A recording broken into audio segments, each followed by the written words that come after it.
வெள்ளை சோள உருண்டை சாதம் தான் செய்ய போகிறேன். அதுக்கு வெள்ளை சோளம் எடுத்துருக்கேன். 1 டம்ளர் வெள்ளை சோளம் எடுத்து மிக்ஸி ஜாரில் சேர்த்துட்டு நொய் பதமாக பொடிச்சு வச்சுக்கிட்டேன். இப்போ குக்கரில் 3 டம்ளர் தண்ணி சேர்த்துக்கிறேன். 1 டம்ளர் சோளத்துக்கு உப்பு சேர்த்து தண்ணி கொதிச்சதும் பொடிச்சு வச்சுருக்க சோளத்தையும் சேர்த்து கட்டி இல்லாமல் கலந்து விட்டுட்டு அப்படியே மூடி போட்டு ஒரு 4-5 விசில் விட்டு எடுத்துக்கலாம். விசில் வந்து ப்ரெஷர்லாம் அடங்கின பிறகு ஓப்பன் பண்ணி பார்த்தா நல்லா சாஃப்டாக வெந்திருக்கும்.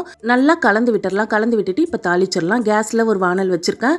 2 டேபிள் ஸ்பூன் நிறையா நெய் சேர்த்துக்கிறேன். சேர்த்துட்டு கடுகு, உளுந்தம் பருப்பு, சின்ன வெங்காயம் சேர்த்துக்கிறேன். சின்ன வெங்காயம் தான் டேஸ்ட்டாக இருக்கும். ஒரு கொத்து கருவேப்பிலை கட் பண்ணி சேர்த்துக்கிட்டு வெங்காயம் நல்லா வதங்கின பிறகு 2 டேபிள் ஸ்பூன் நிறைய வீட்டில் அரைச்ச குழம்பு மிளகாத்தூள் சேர்த்துக்கிறேன். உங்கள் காரத்துக்கு தகுந்த மாதிரி சேர்த்துட்டு நல்லா பச்சை வாசனை போகிற அளவு வதக்கி விட்டுட்டு நம்ம வேக வச்சு வச்சுருக்க சோள சாதத்தையும் சேர்த்துட்டு நல்லா கலந்து விட்டுடலாம். நல்லா கலந்து விட்டுட்டு அப்படியே விட்டுருங்க. ஆறின பிறகு கடைசியாக மல்லித்தழை தூவிட்டு கையில் எண்ணெயோ நெய்யோ தடவிட்டு இந்த மாதிரி சின்ன சின்ன உருண்டைகளாக பிடிச்சிக்கலாம். இந்த மாதிரியே எல்லாத்தையும் பிடிச்சி வச்சுக்கிட்டா அவ்வளோதான், சூப்பரான சோள உருண்டை சாதம் ரெடி ஆகிடுச்சு.